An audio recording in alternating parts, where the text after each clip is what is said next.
Hello, everyone. Good evening, and welcome to Streetwear Live.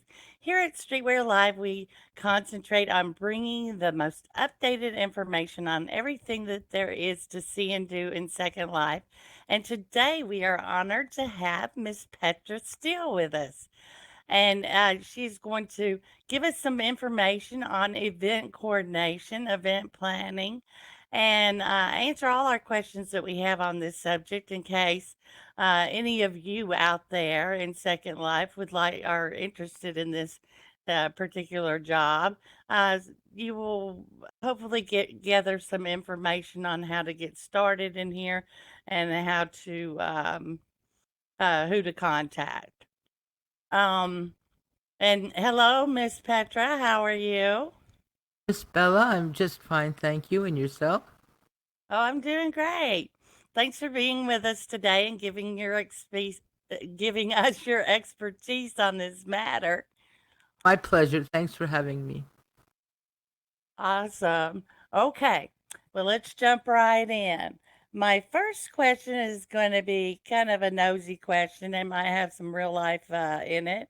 But I would like to ask you how it is that you found out about Second Life and what made you stay in here? What enticed you about this game to hop in here and start doing all the many many jobs that you do?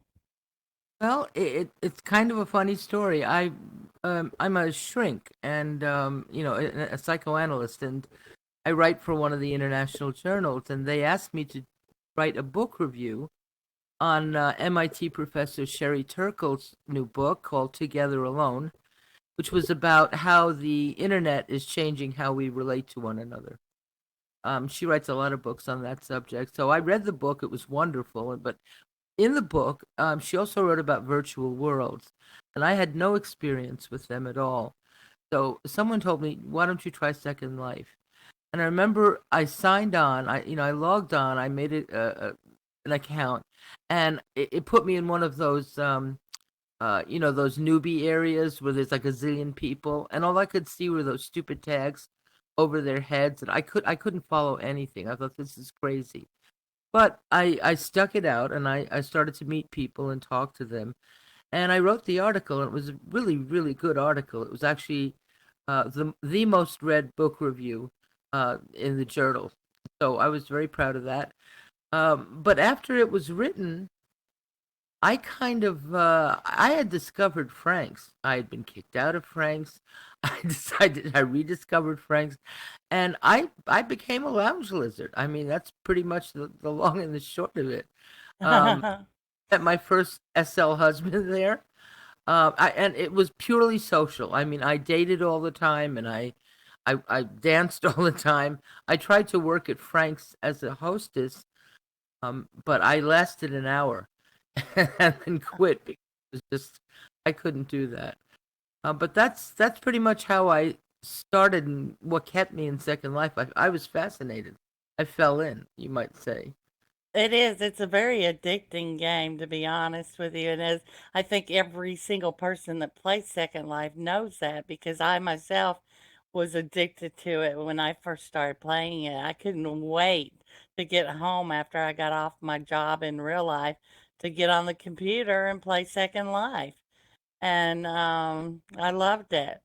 It was just a lot of fun. So I'm so glad that I asked that question though, because it converts it, how you move from real life into Second Life. And well, what got you into event planning and event coordination? Were you doing that all along? Or, I mean, I know you've done a lot of other jobs in here, which I'd like to go over, briefly some of those as well. I'm sure that Well, they, have something to do with event planning. in a roundabout way, I had dated a man here that I absolutely was in love with. And my mother got sick in New York, and I went to see her, and I ended up getting sick and was there for 3 months. So by the time I came back, he was gone. So my social life had actually, tanked, and I didn't know what to do. So I had a friend who was a DJ who said, "You know what? You need to work." and you'll enjoy this a lot better. So he took me around to different clubs. The first one we went to, it turns out my ex was working there. So that didn't work out. So next he took me to the Playboy Mansion and Country Club. And they interviewed me there and they said I could be a bunny. And so I started out as a bunny. And it was a lot of fun. It was a tiny little, we were on a little parcel, maybe a quarter sim, and it wasn't very busy. And most of our events were the staff. I mean, it wasn't a very big, well organized club, but I loved it. Anyway, after about 3 months, I said to the owner, "Why don't you let me be your partner? I can like share in the expenses, and I'd like to try my hand at this." And she said, "Yeah, let's do it." So we became partners, and I started to change a lot of things there. It was really I learned everything by the seat of my pants. Um, I had never put together events here. Um, I didn't know how to begin to do it, but at the Playboy Mansion, what I did was my first event that I ever conceived of was basically a DJ battle, and I called it Midnight Mansion, and we had it at midnight, and it was every Friday, and we had a house DJ, and then we'd get DJs from outside our club to come in and battle. Well, this was Mm-hmm. popular. One night we actually had 107 people on the sim. It was amazing. You couldn't move in the club. It was so crowded. Um, so that was probably the first big event I had, and then I moved us from the parcel that we were on to a half sim, and then later bought the whole sim. So in that particular sim, we had the Playboy Mansion. We had about 7 different venues for performance. We had a ballroom, we had an outdoor area, we had ruins, we had a beach, we had a wharf. I mean, and we did events all over there. Mostly DJ'd events, dances, and I started bringing in live at that point. After that, I don't want to talk about it too much, but we had a falling out, my partner and I, and she left, and I stayed, and I sort of ran it. At one point, the actual real life Playboy Mansion was going to license us to be their representative in Second Life. But shortly after, they changed their policy about nudity, which was, I thought, very strange. Right. Sort of pulled back on everything, and they decided not to go ahead and license us. And in fact, they went after every group here that had Playboy in the name. So we were very quick to change it. And I thought, you know what, this dog is dead. I'm done. I'm gonna do something else. So I bought another. I bought a sim, and I said I want to try something different. Again, I'd never done any of this. I wanted to have a residential area where I could rent places, but I also wanted a big shopping area. So I called it Steel Street, and it was sort of like an island in New England. It was a rocky coast, rocky beaches, but in the center was an urban area, um, like a city with apartments and all of that stuff. And we had a cabaret there and a pub and a park. We had Central Park there, and we did performances there. And I just started to add to the repertoire of live singers that we had, and it was pretty exciting. We had some great people. Um, it's really where I cut my teeth, I think, on running a club like that. It was very hit and miss. I'd hire people, they were terrible. I'd have to let them go. I didn't know they were terrible. I thought they were great. So I learned as I went along. Um, a little sideline. I have a lot of problems with my health, and because of that, I've had to close several of my venues and then come back to them when I got better. So that's kind of what happened with Steel Street. I Mm-hmm. and I was sad about closing. It was a beautiful sim, and we rented out like every house that we laid down there. We had 2 sections. One was a sort of an estate where you could have an estate, and then there was like a neighborhood. Um, so I had a wonderful, wonderful general manager. His name was R.J. Dragon. a good friend, wonderful man, and he and I really put it together. He was at the original Playboy Club sim with me, and I I can't not work here. I just, I think something happens. I just start to, I don't know, uh, get wiggy or something. But when I'm working, I'm fine. I feel great. I feel productive. So I reopened a club and I called it Petra's.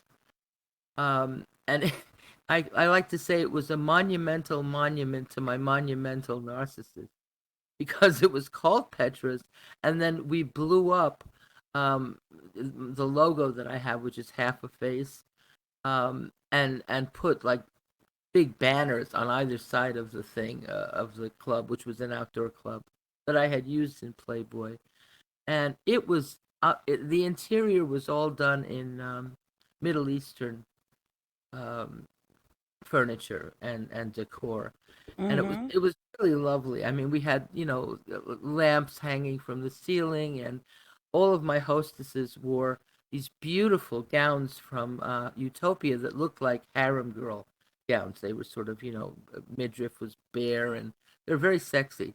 People loved it. That club is the one that's dearest to my heart. It was incredibly successful from the get go.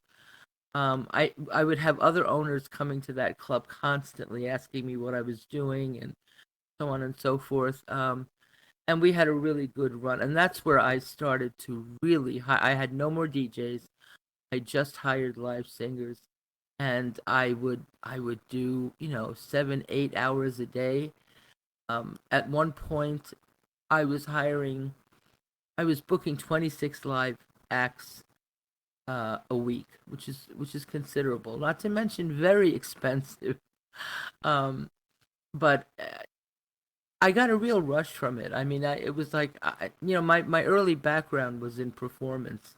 I was a dancer and an actress. I sang and so on and so forth before I went into academia. And so here I was sort of recapturing that part of my life. That was very exciting to me. I mean, I wasn't performing, but I was like an impresario, which I never thought I could do. And I, Mhm. but lo and behold, I got sick again, and I had to close my dear Petra's. I love that club. Um, but 6 months later, I reopened it on a full sim with another ballroom, I did put a comedy club on there, but I never opened it because I couldn't get anybody to perform. It had a beach, we had a boardwalk, um, we had a big residential area, beautiful for people to live, and it was a very active, very fun place, very beautiful. The center of it was all woods, and we had a wedding there that people really thought it was attractive, so they wanted to get married there, and we had a wedding in the middle of the woods. It was really quite fabulous. And the ballroom was sort of a three-chambered ballroom. It was really beautiful. It was the inner part was held up with trees, and it was really a wonderful place. But then again, I got sick, and I had to close it. So about I don't know, another 6 months later, when I was better, I I got a quarter sim and I thought this is it. I just want to do a little bit. I keep getting sick and not worth it to me anymore. Mhm. But sure enough, before I knew it, I bought the whole sim. And I was, because Bella actually helped me build a lot of that sim, and we had a cave system there. One of my venues it was a replica. It was in the caves. It was a replica of the original Fort Petra in modern day Jordan, and that's who I named myself after. And we had great. Wait, it was a fabulous venue. It really was. Sort of dark and atmospheric. Bella put a movie theater across from it, which was cool. Lots of chambers to. I mean, it was kind of daunting when you walked in there if you didn't know where you were going. But we had that, and then we had oh, my favorite was the steampunk ballroom, and it was up on a hill. It was a glass structure. I love that too. I It's yeah, beautiful. I love it. It was beautiful. It really was, and we had some wonderful events there. Particularly, I think last year we did um, Halloween there, and I mean the entire sim was decorated. It was amazing. Bella went all out. I went all out. I mean, we all went all out, decorating and making it as fabulous as we could. And then we had a videographer come in, and we filmed everybody who was there dancing Thriller. So we have that video. It's wonderful. It's on my profile. I love it. I'll never forget that day. It was fabulous. Then of course we did Christmas, and I love tearing a place apart and redoing it again. I mean, I don't can't tell you how many homes in Second Life, just because I like modifying them and decorating them. So Yeah, it is a lot of fun. And there's a it is addicting to work in here. You know, if you're not working, I'm the same way. So I can totally understand you when you say if you're not doing something in here, you kind of feel lost lost, and then it's sort of like, what am and I'm just hanging boring. in front of a screen. Um, besides which, I mean, running clubs is interesting to me. You know, it's endlessly fascinating. I mean, there are problems too. One of which is that I didn't enjoy was the competition from other owners. People who would come and sort of check you out, and then they'd go back and they do what you were doing. You know, that always kind of pissed me off. But you know, that's business. It's just what it's like. Um, so we did very well with we called the sim Steel Street, and no, I'm sorry, it was Steel Live Music. Forgive me, I'm getting it all mixed up. And I it was very painful to close that place. Bella will tell you. I mean, you know, I just couldn't take the place apart. I was heartsick about it. It was really a beautiful sim, and we made a lot of really great memories and had great performances there. I don't know if you know Kendall Jigsaw, but he performed there before he died, and he was a good friend. So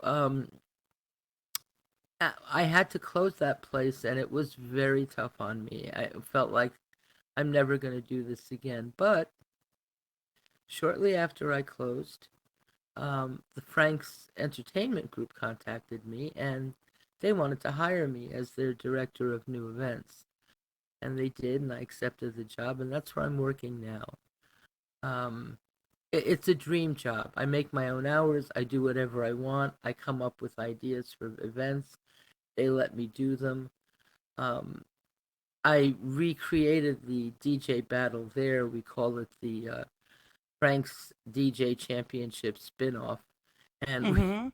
give heavy at the end of it. It's been going very well, and each round it gets better and better. We do it every 2 weeks. My next project is a contest for comedy for comedians. The prize being that they will have a half-hour set regularly at Frank's. Um, so I'll be auditioning people very soon, and it'll probably take place after the first of the year. Will be the culmination of the contest. So I thought that would be an interesting way to present comedy and and to create a vehicle for comedy that wasn't a club. So I didn't have to compete with the other clubs. I was just doing something different. And frankly, I got some of that idea from the programs that they put on at Parallel Universe Productions. You know, they do a lot of competitions, and I thought Mm-hmm. this will so. And then after that, the idea is something I've done before, which is murder mystery dinner parties. As you know, the Frank's Entertainment Group has a beautiful restaurant called Chateau de Lille, and the idea is to sell evenings of murder mystery parties, people who would purchase them and invite their guests. And I write original scripts for those. Um, and it's a lot of fun. It really is a lot of fun. So we're looking forward to doing that one at a time, though. I'm a little bit type A, and I like to do a lot of things at once, and then I get overwhelmed or I get sick, and I have to back off. So I'm trying to be a little bit more sensible and pace myself this time around. Um, Yeah, because you really, I mean, one thing I've noticed about you, Petra, is when you get started with something, I mean, you and I are alike in this. When we get started with something, we don't stop until it's finished, and it's not finished until it's pretty much near perfect. And that's I see that, every single event that you've done, and every volunteer thing that you've that you've put yourself in, you've really applied yourself 10%, and you always go the extra mile, and you don't sleep until it's done, like the way that your vision entails. So I really like the way that you think and the way and you work. You're a hard worker, that's very rare to find in Second Life. So I'm Frank's is a lucky club to be able to get a hold of you. Um, did they tell you how they heard of you, or did they by chance come by one of your events? well, Nancy Sinatra used to come to my Playboy Club, Mm-hmm. come there occasionally, and people know about me. I mean, there've been several interviews and articles written in the Second Life Inquirer. I've done some radio programs and I've done some other talk show programs. People kind of know who I am. Mm-hmm. Famous or anything, but and certainly no celebrity. But if you're in the live music industry here, you probably have heard of me in my clubs. Uh, Well, I know that you do know a vast amount of the live singers in here know you, and have dealt with you, and you're very, very kind to them, especially with payment and everything. I know you spent a lot of money in here in Second Life, so that was having gonna be. Oh, go ahead. no, thank you for that comment. I was just going to say that having been a performer myself, I have a special place in my heart for them, and I will not I will not talk a performer's fee down. I won't do that. What they ask for is what I pay them. And it gets expensive, but I think when people are paid what they feel is fair, they get into the work they're doing and they do a better job, and that benefits me and that benefits my audiences. Mm-hmm. Yeah, usually when I do events, I have some people that volunteer, just because I don't, don't have a lot of money to pay them. And I hope that my audience will tip, well enough to where they feel like they're compensated properly. But I know that you do. You've always put your money and your time into the game, and um, that's not an easy thing to do. And I'm I know. glad. Oh, Hmm. go ahead. Go ahead. Go ahead. Oh, I was gonna say I'm glad to see that you're slowing down and finally not using all your money to do something and being hired by somebody else. I actually, Because it's nice for you to make some money. not only that, I get to go to work and when I have my spin-offs, I get to wear a bikini. So it's perfect. I mean, I never got to dress up quite that way before. Um, but Bella, I wanted to say I was so happy to have met you because you inspired me so much to work hard and to come up with more original things. And it's what can I say? I got bitten by that bug, especially after I met you. She's so much fun to work with. It's We do she's laugh a lot. Left a lot, and I'd show up. I don't sleep, so I'd show up at like 3 in the morning, and there'd be Bella, hammering away at something and digging something up. It was really wonderful.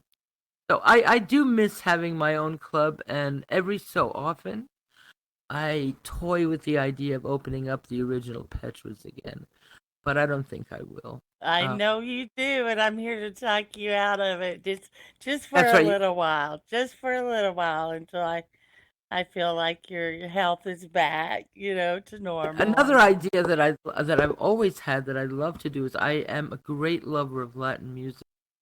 Adore it. I can't listen to it enough. So I always wanted to build a crossover venue for Latinos and Anglos, if you will, to come together and enjoy a club. And that I may I don't know if I do anything, that would be it. Um, to have I Latin dancers and singers and all of that, I think it'd be wonderful. I can see the little hamster turning the wheel in your Yes, head right exactly. now. And I've named him Evinrude, and he is forbidden to do anything. Or at No, least let's try and keep it calm for a while.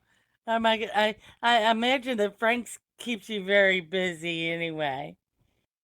busy, but they don't overload me. And I was sick recently with some heart problems, and they were wonderful. My boss, William Zeta, wonderful Mm, man, and our general manager, Persia Silverblade, really wonderful, wonderful, kind people. I offered to resign when I got sick, and they said, absolutely not. We're not letting you go because you got sick. We'll wait for you. We'll wait till you get back. And that really that really touched me. You won't find many people who do that kind of thing, and they did, and I mean, hopefully it's to their benefit that they did, but it certainly was to mine. Like as I said, I have a very hard time not working here. And you mentioned Bella volunteering for other things, and I do a lot of work for both in sponsoring and in creating events for Camp Anatane's efforts, led by Jenny Anatane, for the Relay for Life events at the American Cancer Society. mhm. In fact, Bella, you and I built New Orleans for the last big event that they had. That was a pretty fantastic sim and fun to. Yes, it was fun. So That I was a did. lot of fun. I've done stand up comedy for them, and in fact I'm doing a stand up routine for them on October 16th for their I Pink I Can um, Oh, program. that's awesome. Last year when I had the club, I what I did was I recreated Woodstock, and I had a bunch of I had tribute bands all day long, playing the music of the bands that were at Woodstock, and then I had a couple of live performers who just did their own thing, and it was a lot of fun. We had a great time. So it's just fun to come up with these ideas and then see them come to materialize. It's Mhm. Come to fruition. Um, do you just work for like Relay for Life, or are there other charities that you've actually volunteered with or um volunteered at? I opened my own sort of how can I put it? Uh, Do any of you remember Miss Diva Stone? She was a wonderful singer and was the first live singer I ever hired at the Playboy Mansion. She died at the age of 33. She's a good friend, Oh my goodness. wonderful. When she died, and I opened up uh, the sim where I put Petra's. Once I moved it to a larger sim, I opened up a sort of not a counseling center because I don't believe in doing therapy online, but it was kind of like a support center Right. relationships in Second Life, because I didn't think there was a whole lot of support for for those who were in relationships in Second Life, often long distance, often in different time zones. So I opened that, and we worked a little bit in that area, not as much as I would have liked. But that was I mean, that was a pro bono service. I never charged anything for that. Um, Yeah, it's kind of hard because I'm sure that nobody could afford it if they were to no, they pay you not my real, not my real. yeah. As for paying for all of this, I never did anything I couldn't afford. Um, but after a while, when you kind of count up how much you've spent, you go, well, gee, I could make part of this my kid's inheritance. So I understand that, right I now I'm feel getting. that. I never do it on a scale again. It really burns you out to do it. And the thing is, if you can find a lot of good staff, that's great. But if you can't, and even Frank's has difficulty keeping staffed up, um, you end up doing it all yourself. So I was there 24/7. I mean, I never stopped working when I had those clubs, and I don't think I can do that again. So that's the beginning and the end of my career as a producer of live music venues. Well, it's kind of the way of the way things go because you start in Second Life, fairly at a young age. And then you realize that the average age, actually, I think in Second Life, I was reading, is from 40 to, I believe, 60. And so it's all older people that are in here. And so I just blew it for every woman in here that says she's 29. Sorry, girls. I I said love how people. I got away with 29 for 10 years and then I Yeah, had to fess up. 11 years at 39 until I couldn't get away with it anymore. But what Eh, I sometimes women say to me, if they're asked how old they are, and they go, "Well, my SL age is 27 to 32." It's like, "Oh, okay. I didn't realize you could do that."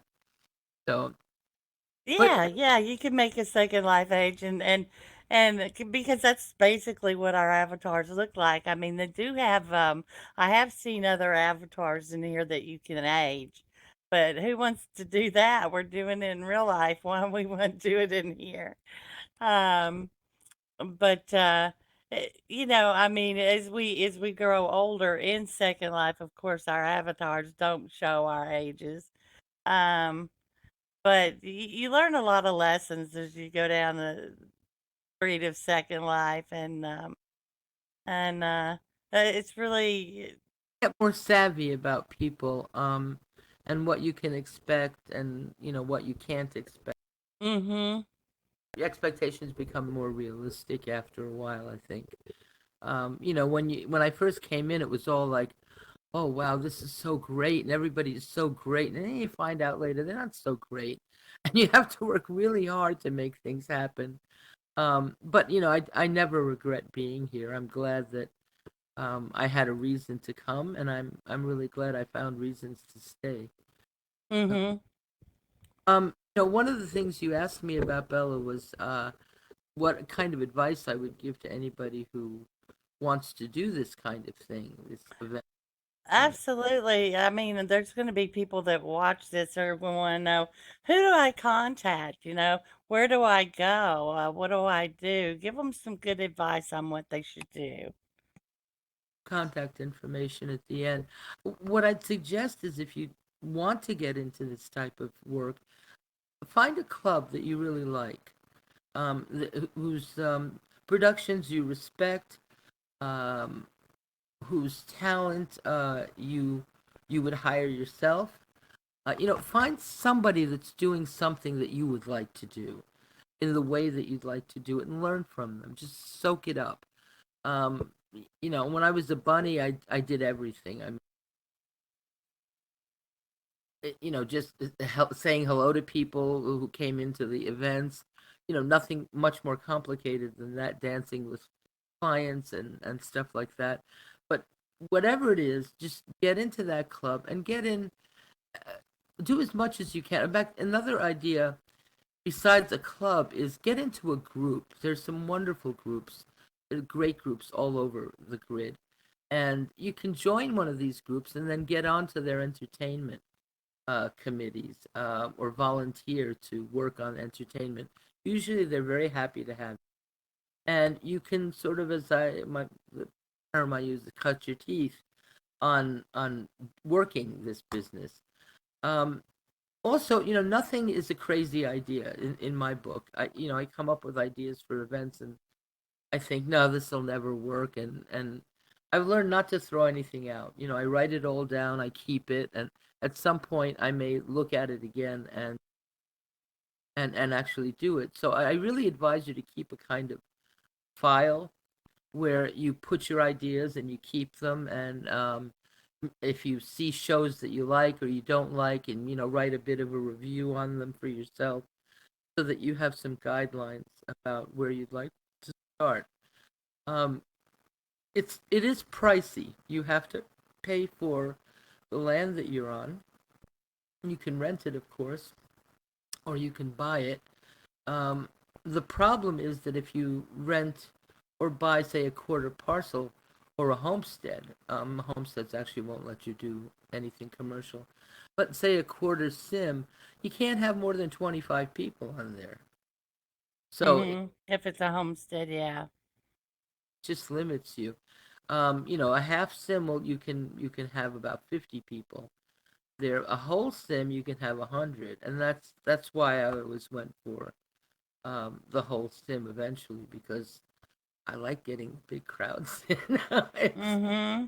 Well, when I started out in here, I joined a bunch of groups, different groups that were already established, so that I didn't have to run into that cost in the beginning, but I never realized how expensive the game of Second Life really can be. Because for those people that make it in Second Life, say you, and an outstanding event coordinator in Second Life, if not one of the best.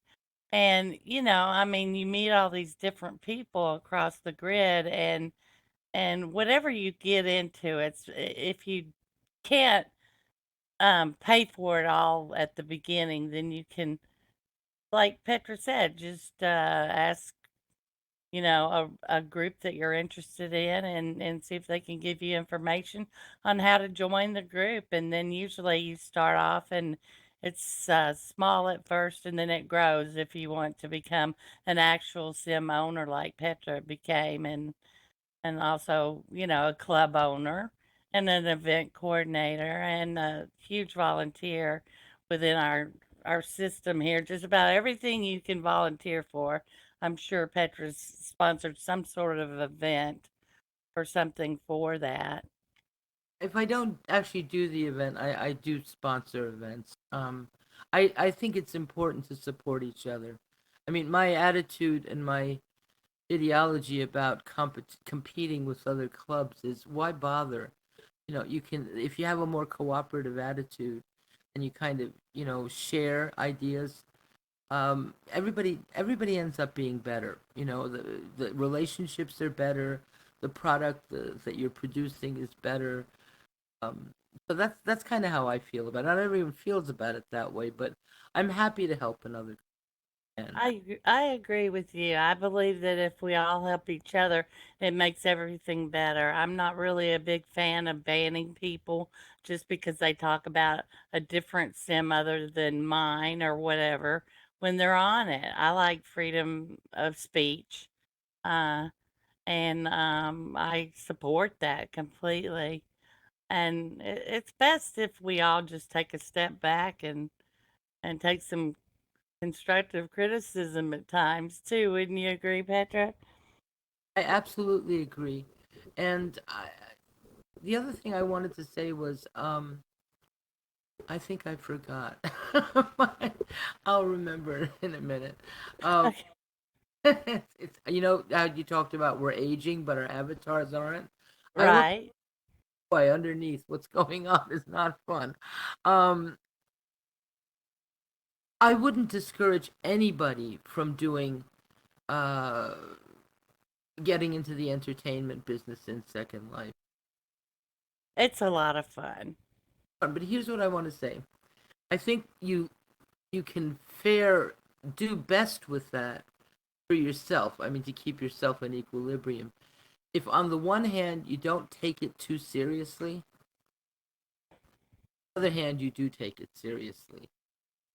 By that I mean make sure that your work ethic and the work ethic of those whom you hire is really good and is at a high standard. But if you have disappointments, if you have failures, if you have times when nobody's coming to the club and you don't know what, don't worry about it. It's this isn't real life. I mean, this is Second Life. And the reason not that it makes it less important, but you get to experiment here. I think that's the great value of a virtual world and of having avatars and who do things is that you get to experiment. You get to try things out that you might not in real life. Like I wouldn't run clubs in real life. It would never occur to me to do that. But here it was something that was an interest, and I did it, and I found the best way to keep myself centered about it was not to get too hepped up and serious about. Oh my God, I've got to be successful. Oh my God, I've got to get more hours in than this other club. It's Second Life. Enjoy it. It's a game, and there's a lot of reality interwoven into this game. Of course I accept that, and the real people are behind the avatars. But you know, don't take it so seriously that it becomes a life and death issue. Have fun with it. I agree. And sometimes, I look back on things and I think some of the best parts are, and even with you, Petra, I mean some of the best parts times that I've had being in this game are the mess ups because I find them absolutely hilarious. Now, where before when I was a newbie, I would have been horrified, just about in tears beside myself because something messed up. But now I think it's just hilarious when I see anything that I mess up. Um, but it takes a while. I think it takes a while for people to be in here to learn to relax a little bit and develop that. The only other thing I'd like to add is keep your standards high. I think if I've had any success in doing this, or if I've developed any kind of reputation, people say that my venues are classy and elegant, and that's just my way. It doesn't. I mean, if your way is to be funky and like steampunk or some other genre of style, go for that. But do it the best you can. Just keep your standards high, whatever way you choose. I tend to be more on the classical side, and so I do it that way. But there's all kinds of ways to do it. There's wonderful clubs doing it, but they keep their standards high. Make sure that I have a saying that I don't hire a singer who can't stay in register or stay on key, and it's Right. to do that because um, and just be kind to everybody, and it'll come back to you that way. I really feel very strongly about it. It's karma. So, did you want me to deliver those cows, chickens, and pigs to your house Ah! today or tomorrow? This is an old joke between Bella and I. When I see him, she did you put some animals in there? You did, and I was like, get these out of here. And she goes, why? Don't you want cows and chickens in here and goats? And I was like, no. So she ribs me about that constantly. But Yeah, well, but she's very, she does believe in keeping it classy, ladies and gentlemen. And so I had to tease her that I was going to bring the farm in. Um, but not that we don't like farms because we love farms. We do. That's where all our food comes from. But anyway, it was funny. it was. Well, Petra, I am so glad that you came over and spent some time with us today. Um, Okay, I'm gonna ask you one more question and then I'll let you go. And hopefully you can think of something off the top of your head. Okay, and this might not be the most classic question in the world, but if you can remember your most embarrassing moment in Second Life. Oh, okay. There has to be several.